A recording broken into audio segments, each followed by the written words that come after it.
Meu nome é Maria Luzia. Ganhei no terceiro prêmio, ganhei 7.500. Comprava, tentava, ficava tentando. Um dia minha sorte vai chegar. Então Deus pegou, me deu esse ano, Ele me deu e eu fui sorteada. No começo eu ficava assistindo, mas depois eu ficava muito nervosa.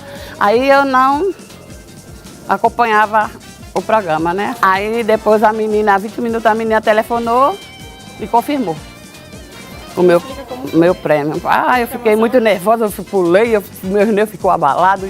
E aí, você ganhou. Foi uma alegria muito boa. E uma sensação, viu? Esse dinheiro chegou embora, né? Vai realizar meu sonho e da minha filha. Vou fazer o primeiro andar para ela morar. Sair de casa de aluguel. Sempre compre e confie. Um dia a sua sorte vai chegar como a minha chegou. Pernambuco da sorte, sua felicidade está